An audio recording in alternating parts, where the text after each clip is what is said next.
divine intervention.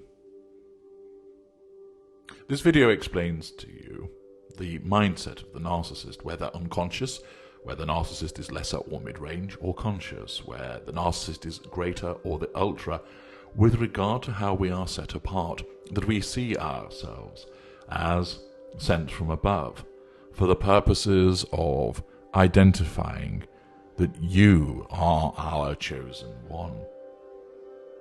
The idealization that occurs with regard to the relevant empathic traits, the targeting of that, and, in effect, the questions that are asked as to whether you are a suitable match for us.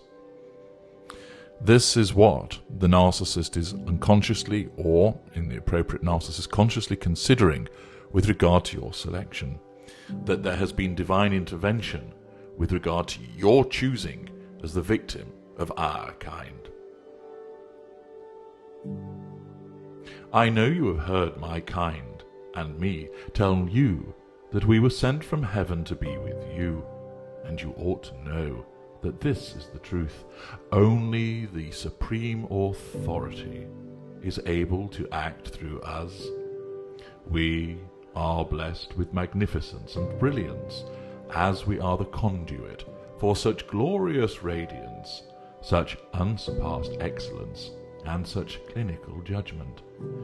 We know you for what you are. Your kindness and your empathy, your compassion and your humility are beacons to our kind. You shine with such a pure light, rays of untainted purity, which reach out far into this dark, dark world. Your unsullied nature is a lesson to so many that walk this earth and do nothing to contribute to its needs and its progress.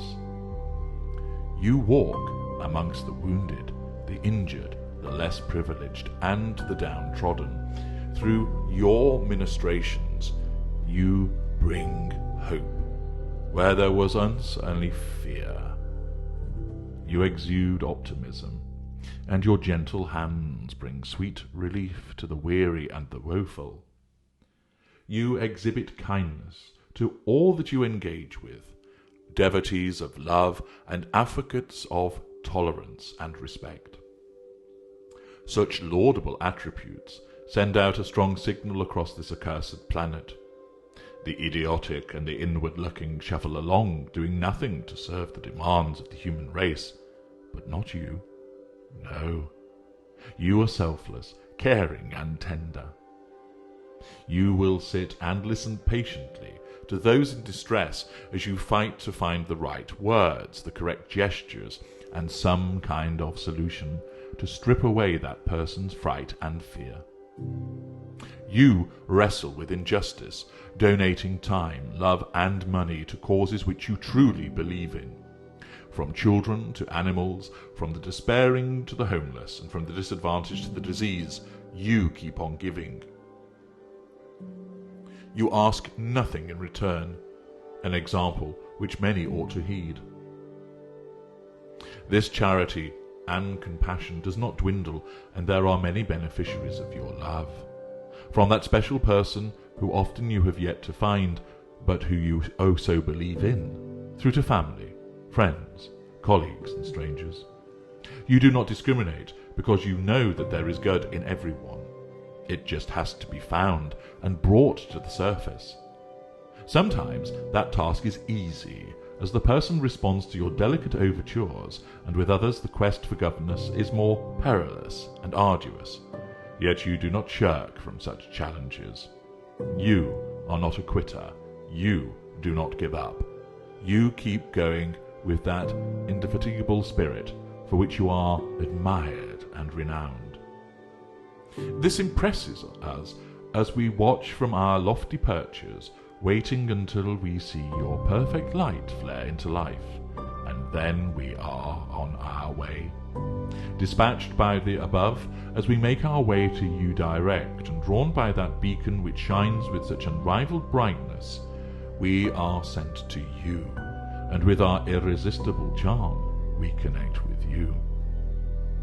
There is no shame in such a swift connection, for it is what is required to do in order to enable us to discharge our obligations. We are sent to establish whether you are worthy. We must ascertain whether you can fulfill a higher role in serving such a divine figure as ourselves. You shine brightly, but will it be lost?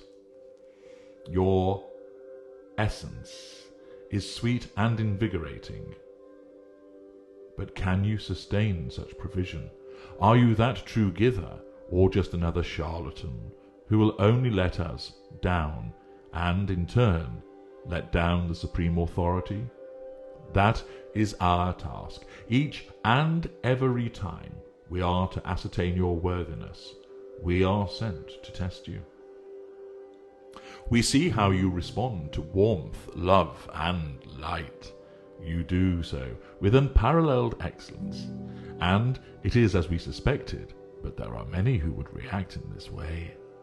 Many who could blaze with white light as they are fed what they want to hear, given what they want to receive, and provided with what they need. That is but a fraction of the rigorous examination we must put you through. Can you keep giving as you have done, at the level that is expected of you, or will you start to flounder and fail? Can you do this with the same level of compassion, understanding, and grace as you suffer the indignities of malice and hatred? Are you able to dig deep within your very being and ensure that you rise above the flailing fists, the lashing tongues, and malevolent machinations, so you keep on providing? Will you sacrifice everything else that you hold dear in order to provide to us that you are worthy of our judgment? Will you do what is required of you, or will you, like so many before you, let us down? Will you show such promise only to fall at the final hurdle and disappoint? Are you another fraud who believes that they can satisfy what is required of them in order to satiate our demands? Or are you beyond this, something greater and even purer, the very thing that might save us? We are sent as divine intervention into your lives. It is a ceaseless task, and we must deem whether you are worthy to receive our redemption and be allowed to bask in the golden glow of our brilliance forever, or whether you must be cast down into the dirt, failure, and the deceiver, branded as such like so many that came before you. Will you be judged and survive this intervention? Tell me that you will. Show me that you will.